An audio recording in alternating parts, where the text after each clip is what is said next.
Yasmin, yeah, transition Yasmin, the meeting on the hasn't basis of started yet. articles he's written and comments made before. Um, just give us 1 minute, Mike, and we will start.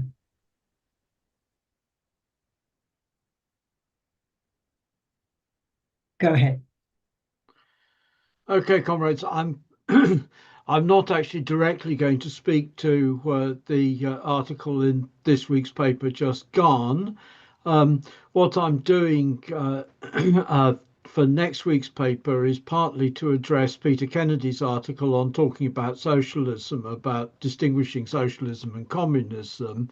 And I'm not going to talk about that either, because that's a sort of work through what's in reality, in my opinion, extremely tangled argument, and try and disentangle a tangled argument. It's rather to try and think about the nature of the transition from capitalism to communism. Mm. Now, um, background to this is precisely as the discussions which we've been having in the Forging Communist Unity process. My understanding of these, it's as I say, it's not very clear. We've got comrades have presented a number of different arguments for regarding CPGB's draft program as problematical, which are arguments in connection with the issue of the nature of the transition from capitalism to communism. And some of them are very practical, and some of them are more deep theoretical. And what I'm going to try and talk about, I think, is slightly more deep theoretical angle to it. I don't know how useful it'll be, but I hope it'll be to some extent useful. Mm. So my starting point is that it appears to be the case, and I'm not going to say that this is certainly the case. It appears to be the case that the difference is the old difference between a political revolution first model and a socialization first model. Yeah. I say it appears to be this is the case because uh, the comrades from TA talking about socialism are particularly concerned about the lack of insufficiency of socialization proposals in the CPGB's draft program, and in particular the fact that we overtly say that we're not in favour of instantly taking over the assets of the petty bourgeoisie. We're in favour of a process of socialization of the assets of the petty bourgeoisie, which is as quick as possible, but as slow as necessary, and as slow as necessary, because, of course, there's a whole there is a difference in essence between people who become self-employed simply because the true employer has forced them to take on a self-employed legal status in order to make life easier for the in reality employer, um, what's called in law sham self-employment, of which there is a great deal. There's masses of people who are sham self-employed. Um, and on the other hand, however, there are significant numbers of people who've gone into small business, having been reasonably successful as workers and progressed forward to junior managerial positions and made some savings of one sort and another, who go into small business in order to be their own, quote, their own person, in order not to be in subordination to someone else, to escape from subordination. And these people who have gone into small business in order to escape subordination rather than just in order to make a living in circumstances where they can't get a paid job, are likely to want to resist being incorporated in socialized projects, um, precisely because the reason why they've become petty bourgeois is because they want to be their own boss and so on, all the stuff which goes along with that. Okay, so that's issue one. It the argument is, and I can see the argument, it's a perfectly good argument in a sense. There's one of the arguments that workers who work for small businesses are just as much shat on as workers who work for British Leyland up the road, well, sorry, BMW up the road, um, and indeed actually more likely to be shat on than workers who work for BMW up the road, and so on. So that's, but at the same time, the question which is being posed is socialization right now. Mm. And the issue then is, do we say that there's political democracy without it having to involve uh, instant socialization of everything, or very quick socialization of everything within a year or two, and a process of socialization, nach und nach, as they pushed in the Communist Manifesto, bit by bit, um, or alternatively, uh, um, so politics first, which is, among other things, actually, I reviewed Bruno Leipold's book on Marx and republicanism. Is Marx's line, certainly is Marx and Engels' line, is politics first line, whereas the socialization instantaneously line was Bakunin's line. And the fact, we shouldn't say that it's an insult to associate it with Bakunin, because Bakunin has some legitimate criticisms of the Marxists, and the fact that Bakunin personally um, used anti-Semitic arguments against Marx at one point or another, or personally attempted to persuade the Tsar to advocate to promote communalization. It doesn't mean that we should say that saying that people are following Bakunin's line is an insult to them. It's an analysis of the nature of the difference. In fact, when we push back and we look at Rosa Luxemburg in the mass strike, Rosa Luxemburg in the mass strike is perfectly explicit that Marx and Engels' criticisms of the Bakuninists in the 1870s are superseded by the demonstration of the importance of mass strike movements in the early 1900s. So we have this difference, which it seems to me is about. I'm sorry, it seems to me is about um, politics first approach or socialization first approach. We have got the socialized. Other people have argued for the socialization first approach. It's not just Bakunin, obviously. It's also Parvus in state industry socialism in 1911-12. And it's been a running issue in any case. But the way in which it posed this question poses itself is actually a question about the transition from capitalism to communism, and it poses itself one that in one way that CPGB's draft program is unorthodox, because we don't posit, as critique of the Gotha program posits, a phase which Marx calls the first phase of communism, in which the means of production are entirely owned by, entirely statized or entirely socialized or entirely owned by the working class, but payment is still on the basis of wages. That is to say that the distributional principle of the society is from each according to their ability to each according to their work. We don't posit that. We say, on the contrary, that there's a transitional period which continues to be the dictatorship of the proletariat until the point at which we transition into from each according to their ability to each according to their need. And so we regard the transition period as not involving this first phase of communism, in which there's payment by labor tokens. Second, of course, is, as I said, the issue of the immediate expropriation of the petty bourgeoisie.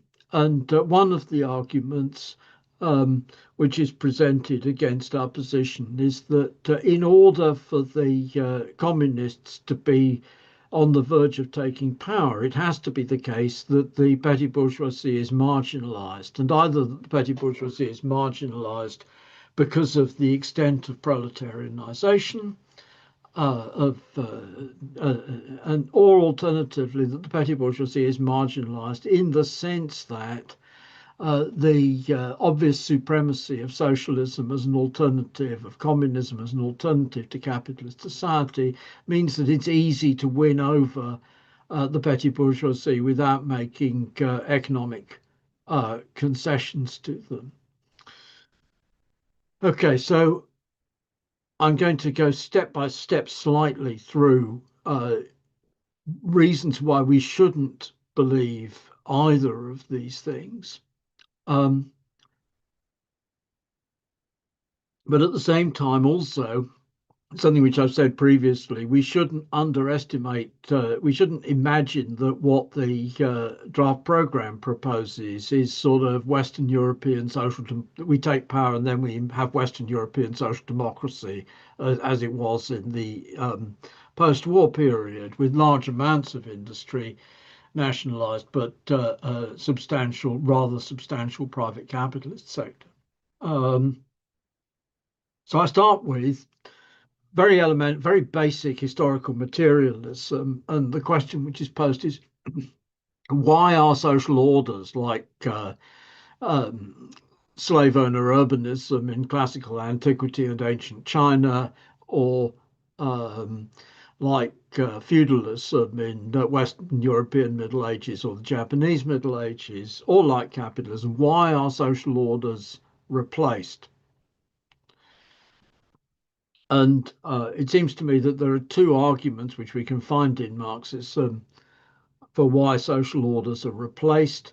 The first of which is that a rising class develops which replaces the class leadership of the declining class. So we can see the rise of the landlord class as a class in later antiquity, and indeed actually in ancient China, and of the other side of the coin, which is a clerisy founded on universalistic religion, which we can see in the rise of Islam, but also in China in the rise of Buddhism, and in Japan in the actual victory of Buddhism, in Western Europe in the actual victory of Christianity. So that the rising class displaces the old class order and the old state which is associated with the old class order. The second is that the old social order declines, and the effect of the decline of the old social order is not stagnation, but rather that the forces of production turn into forces of destruction, which in essence means, to put it bluntly, that productive warfare which extends the existing order of production, extends the existing social relations, and tends on the whole to develop the forces of production, is replaced by warfare which tends to destroy the forces of production and not to provide a tendency towards expansion. And we can see that actually again in the character of the warfare in the Roman Empire from around about the 170s Common Era through to the collapse of the empire in the West, and actually continuing to the collapse of the empire in the East in 1453, with the difference being that the West, the new social order takes hold. In the East, it just declines and declines until the Islamic power, which is not dissimilar to it, takes over. Equally, in the the last years of feudalism, we get in the past, we get extended destructive warfare, which is not extending the mode of production or the relations of production, but is just is merely destructive. We can see that sort of approximately from the 1350s onwards. And if we ask the question, what is the driver of tendency for social communism to replace capitalism at the present period in time, we have to ask it about the world. What we have to ask it about the world economy, world society, and not just about any single nation state. Why? I make the point. It's a point made by Marx and Engels in the Communist Manifesto. United action of the leading civilized countries, at least, is one of the first conditions for the emancipation of the proletariat. Or in Critique of the Gotha Program in 1875, 150 years ago,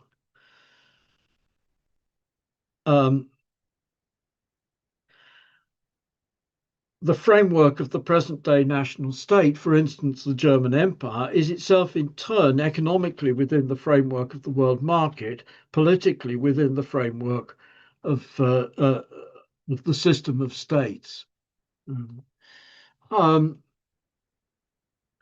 Or equally, that the need for international action of the proletariat, which is posed in the preamble to the rules of the First International, etc., etc., etc. The problem which the left has, and this is not just a problem of the official communist left, but of the Trotskyist left as well, that it's infected with methodological nationalism and a failure to recognize the objective unity of the world economy, and therefore projects which are designed to be political projects for political projects in a single country. Take for a moment the tariff standoff between the United States and China. Trump has temporarily blinked. Why has he temporarily blinked? He's temporarily blinked because his advisors have told him that if he actually cuts off Chinese imports, US stores are going to be emptied of consumer goods for sale, and it's going to be enormously unpopular. But at the same time, the extent to which the Chinese seem to have blinked rather less than Trump, though they have also blinked. It is also the case that if no Chinese goods can be sold to the United States, that's a very bad thing from the point of view of the Chinese economy. I'm going to come back to the issue in relation to the transition of the centralization of world capital, but the point about the degree of integration of globalization, of centralization of world capital, the consequence of it is that we can neither effectively judge the development of the working class as a class on the purely national scale, nor effectively judge the development of the decline of the forces of production and the tendency of the forces of production to turn into forces of destruction on an effectively national scale. So thinking about what drives the transition, if we think about the proletariat as a rising class, we've certainly got proletarianization on a world scale. I want to be absolutely clear about that. This is very clear that if anything, actually, the share of the proletariat in the former colonial countries, the places which were thought of as the backward countries, has radically risen. The non-European share of the proletariat has radically risen in the last 40, 50 years. at the same time, certain institutional forms, which are proletarian institutional forms, have become normalized. Now, that's not quite the same thing uh, as the proletariat just strengthening. So, for example, it is unusual now to have open illegality of trade unions. The fact that Trump is thinking of openly illegalizing, Trump and his co-thinkers are thinking of openly illegalizing trade unions in the United States, that's a very unusual course of action. But at the same time, the trade unions stand in relation to capitalism in exactly the same way that the boroughs, which were originally organizations of bourgeois class struggle, stood in relation to feudalism. That is, that they've been captured by the feudal state and are run by people who are the labor bureaucracy are the equivalent of the merchant princes who supported the feudal states against capitalist revolution. Nonetheless, overall, we have to point to a very substantial rise of the proletariat on a world scale. Istvan Mesheros made the point in Beyond Capital that Marx had made actually in the 1850s. We're devoted to a party which cannot come to power because if it came to power, it would be forced to carry out petty bourgeois measures. And it cannot come to power because the creation of socialism in Europe would be the creation of socialism in a small corner of the world, which would inevitably be outweighed and marginalized by the objective tendency towards the development of capitalism outside of Europe. Secondly, however, if we think about that, the Russian Revolution does not take place because of the radical advance of the proletariat. It needs the proletariat to have advanced, and the proletariat has partially advanced. But what drives the revolution is precisely that the forces of production are turned into forces of destruction. That's what the meaning of 1914-18 is, and of 1939-45, and actually of the wars since roughly 1975. And the forces of production turned into forces of destruction. The result is to create desperation, which means that you don't just get the strengthening of the working class producing the working class. We don't just want a bigger slice of the cake, we want the whole goddamn bakery, to borrow a slogan from May 68. But we need to do something about the desperately bad situation which we're being put in by the destructive power of capitalism.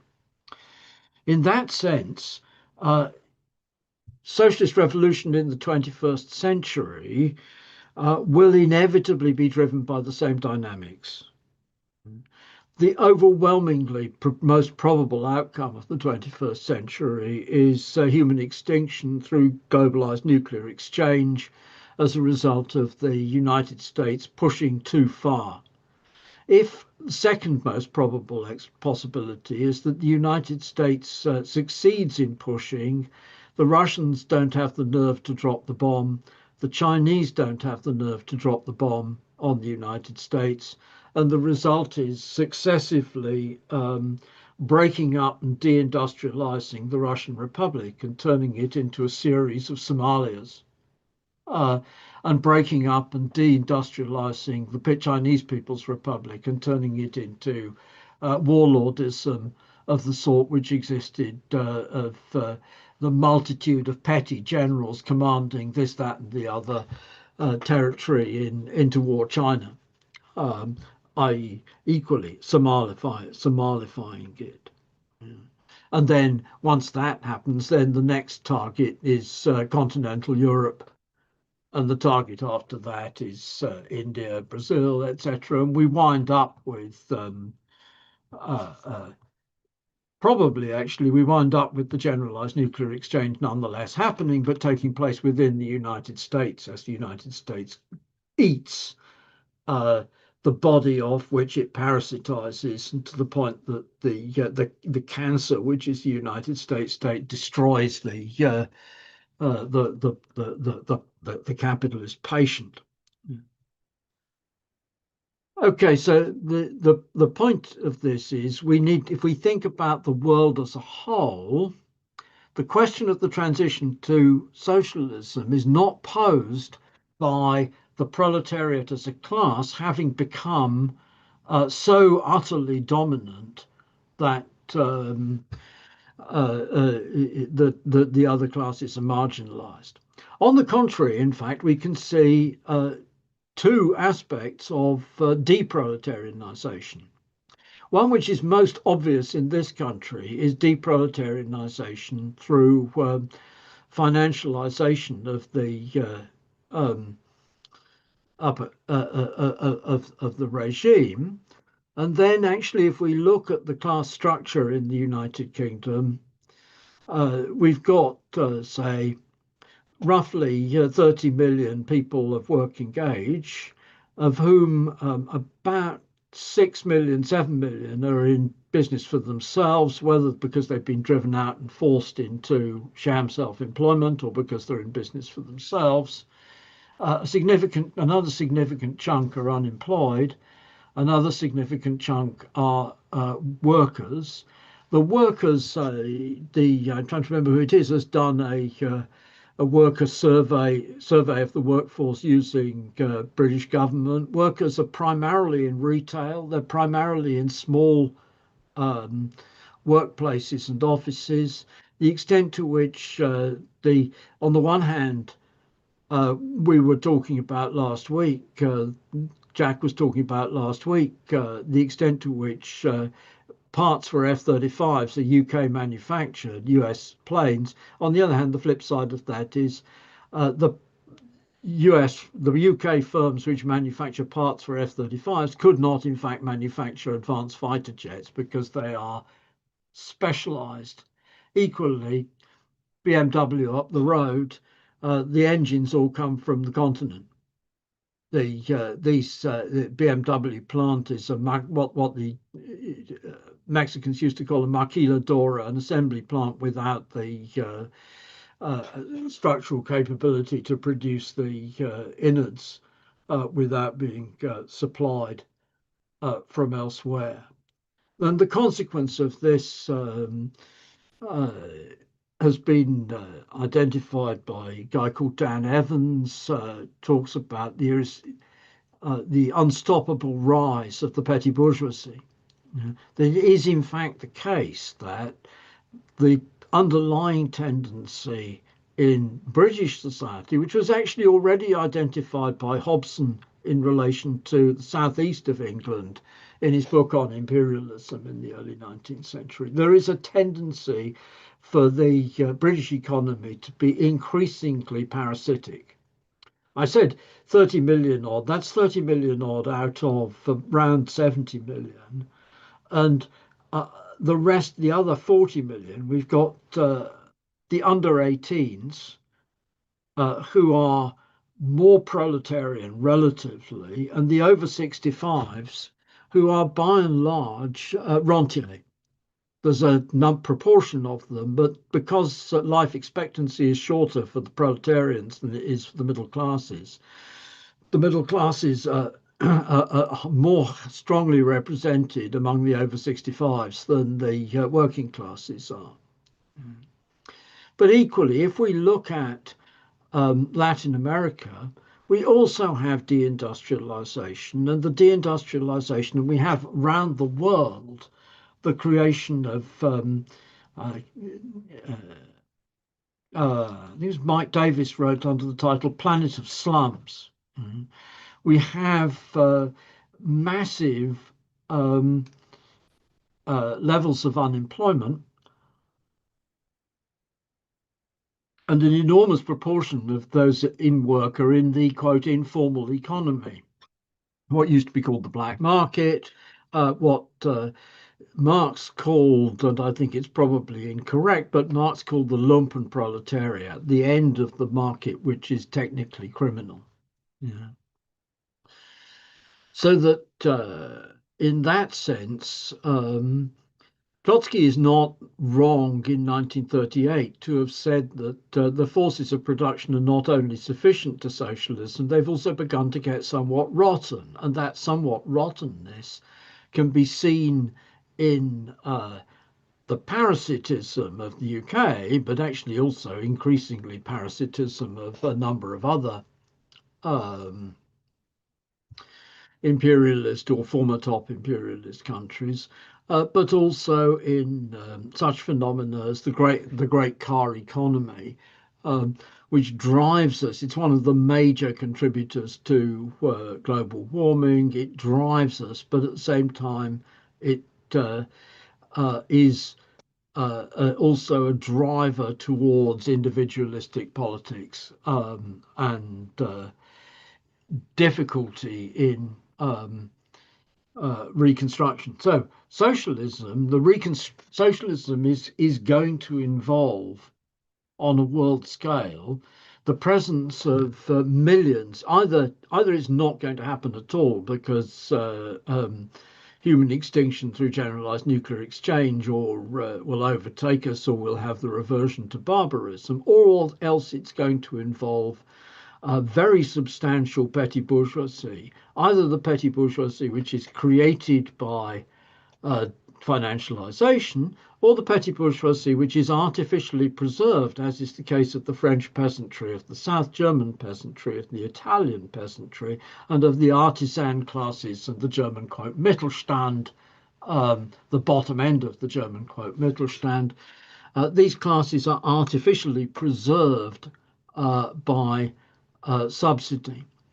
So the question essentially is that the question of the transition from capitalism to communism is posed not in the sense of hey, here we are in Britain, everybody's working class. Actually, there's been a reduction in the proportion of people in Britain who are properly characterized as working class rather than either small business operators or petty rentier, which is in essence what pensioners, private pensioners, not people who live on the state pension, private pensioners are in essence petty rentier.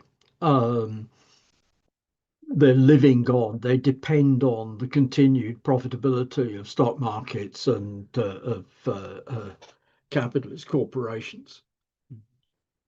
Or alternatively, societies like those of continental Europe, where there's an artificial preservation of the peasantry for political reasons and of the peasant and artisan classes for political reasons, or in many third world countries where there's massive urbanization, depeasantization, very extensive depeasantization, but people have to live and the industrial employment is wanting, and they have to live off as essentially by taking in each other's washing / by other operations in the informal sector, by employment in the informal sector.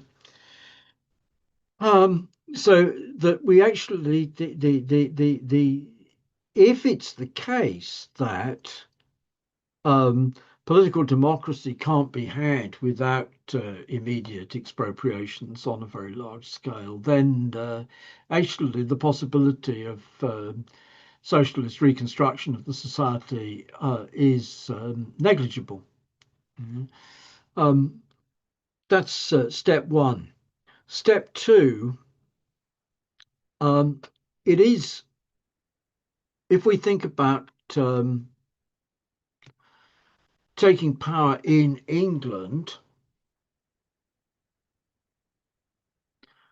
actually, if we took power in England, there's no great difference from attempting to take power in Devon, because the place is largely deindustrialized, because 45% of the food which is eaten in this country is imported, because the payment for the 45% of the food which is eaten in this country, which is imported, is only the deficit in trade in visible trade, that's in material goods, is enormous.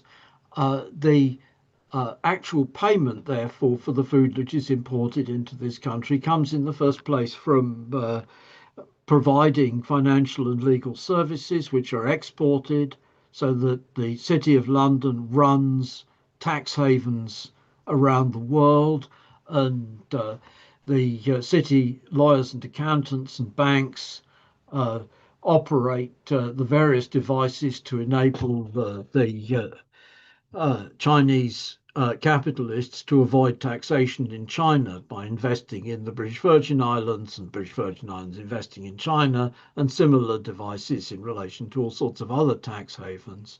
And then the guys who actually do the work for designing tax avoidance schemes and managing tax haven operations are paid very generously in the City of London, and the pay of these guys, very generously paid in the City of London, is taxed at 50%. Um, and that tax at 50% is a large chunk of the income of the British state. And it's the part of the income of the British state which is coming from overseas, part of the income of the British state which is coming from overseas operations. Mhm. And that then is spent in welfare operations, in paying for the NHS, in paying for the army, and so on and so forth. And thereby, we all live to a greater or lesser extent on the spoils of British finance capitals. Overseas operations. So if we take power away from the capitalist class, at once these overseas operations stop. At once also the other thing which we do is, because this is a low tax jurisdiction and one which allows very extensive tax avoidance operations as a matter of law, thanks to the Duke of Westminster's case, it attracts foreign hot money to come in to be, quote, invested, unquote, i.e. put into UK stocks and shares, and that transfer of money in fills up. The UK state is able to borrow, and that fills the gap, which enables the UK to have a sort of quasi, not a balance of trade, but an accumulating deficit. So that taking power in the UK on its own is completely delusional. Um, Taking power in Europe um, is probably possible, but we have to recognize again uh, the United States armed forces, the United States State Corps took the view that they were at war with the Soviet regime from 1918 until 1941. Which was reflected in export controls of one sort and another, and from 1946 until 1989. And indeed, actually, quite a lot of the export controls were kept in place after 1949. The United States and the UK, certainly, we don't have, we have good evidence of the UK sponsoring sabotage and terroristic operations in Russia in the first period. After that, the files are no longer disclosed, so we don't know exactly how much sabotage operations the UK state carried on. After the 1939-45 war, these responsibilities pass from the United Kingdom to the United States. But imagine that we take power in Europe. If we take power in Europe, the United States is going to treat itself as being at war with Europe. If we took power in Britain, the United States would treat itself as being at war with Britain. But in reality, actually, as the Corbyn period shows, the United States has the capabilities to take down any political trend in the UK which is inconvenient to the United States, simply by political operations. And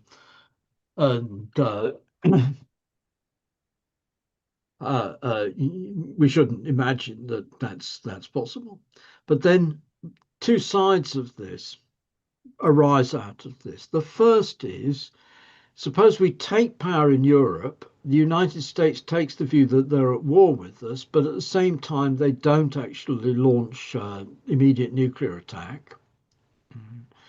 It is going to be necessary to do war communism, or at least it is going to be necessary to do Socialismus, the directive planning of the economy that the Germans adopted from 1914, or for that matter, the more extensive, the state planning of the British economy in 1939-45 was actually more extensive than the state planning of the German economy in 1939-45, and in some respects more extensive than the Soviet economy in 1939-45, because the British Ministry of Agriculture was giving, for example, directions what you can plant and what you can't plant, and it had more capability of telling the farmers what to do than the Stalinist regime in Russia had.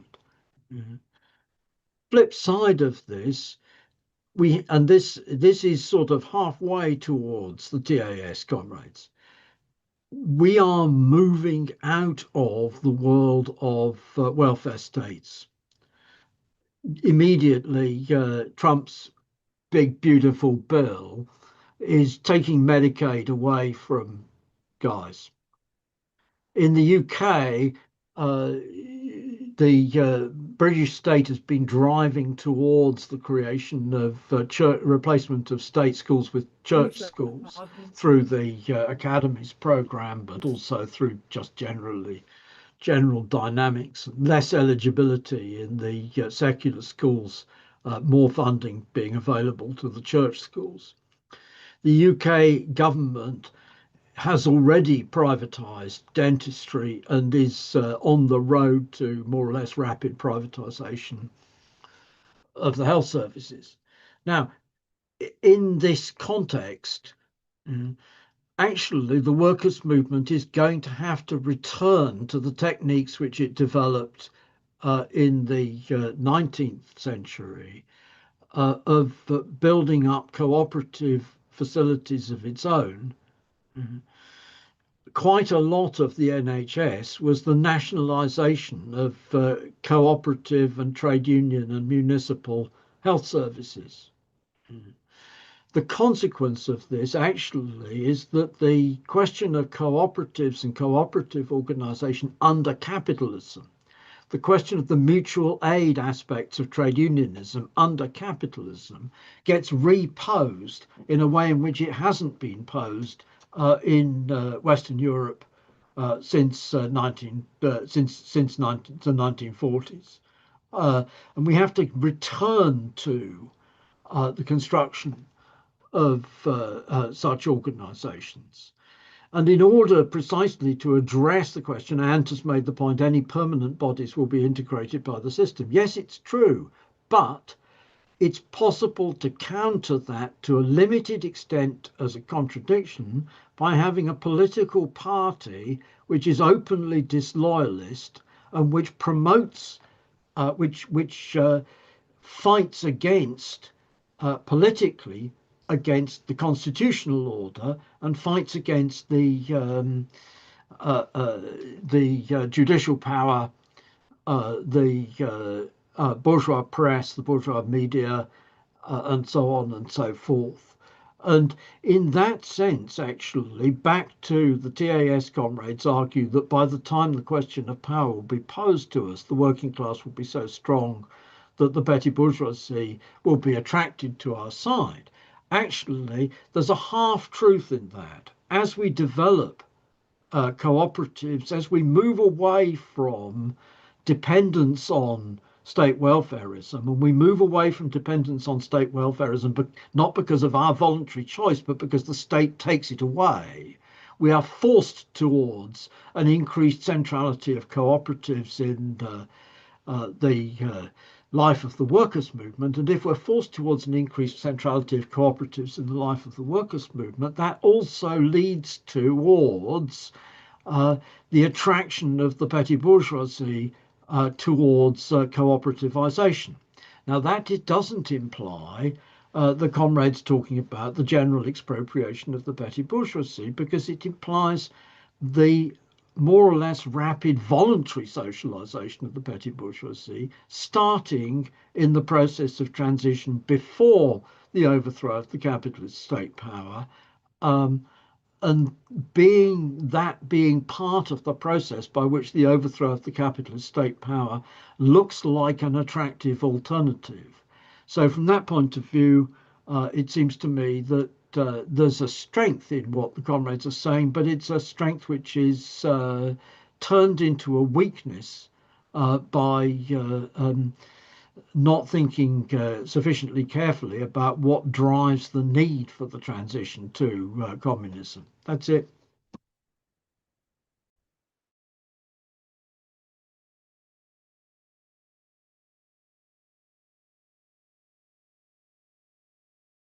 Okay, thanks, Conrad. I can't see any hands. Hold on. Moshe, I'll need to move you to panel.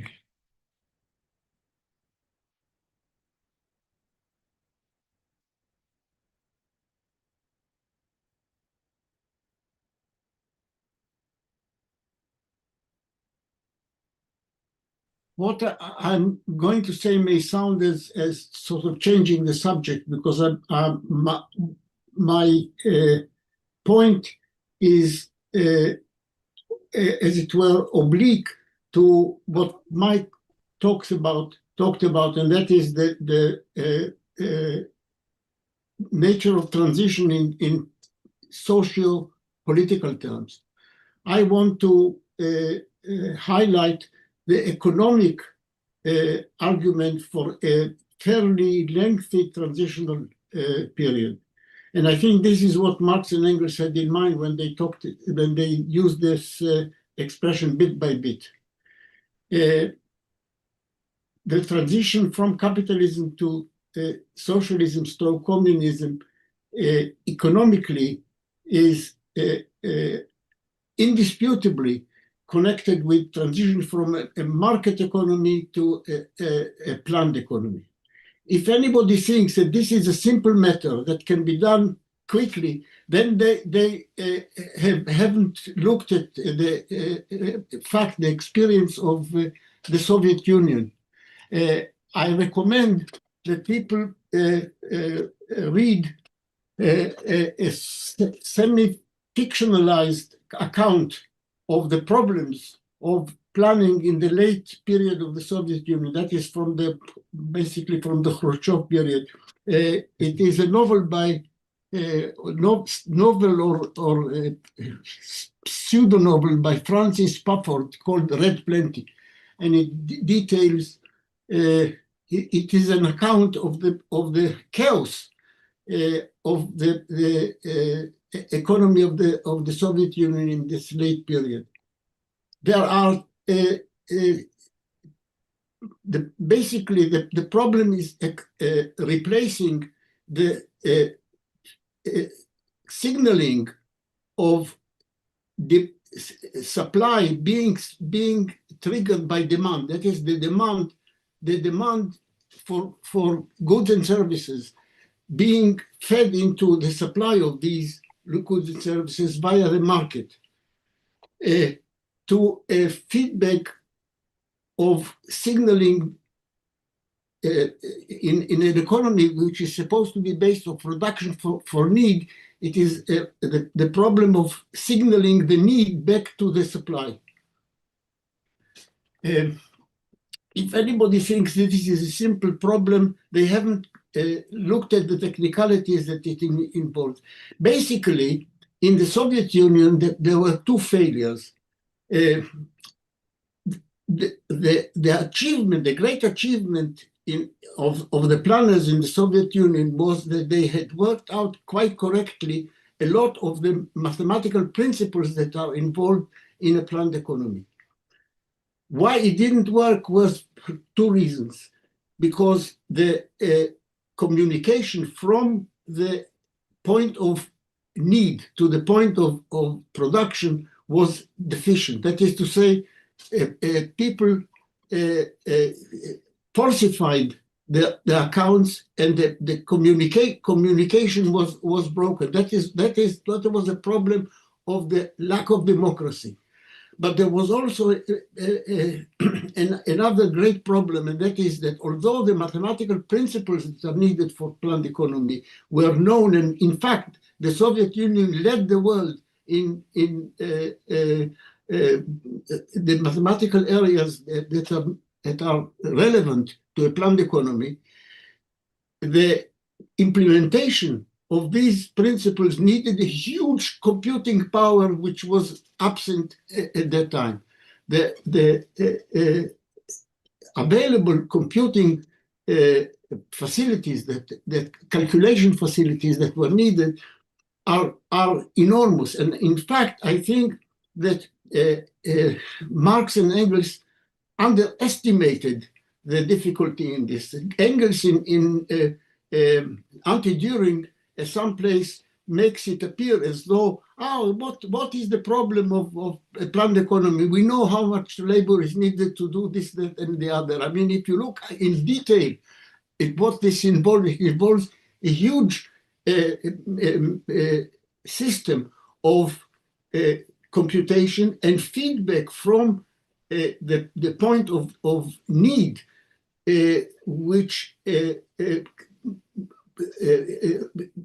signals the need for correction, because the system of planning requires a continual correction of the equations that are required in order to meet unexpected and sudden changes in circumstances. I mean, you can't pre-plan for a period of 5 years changes that are required because of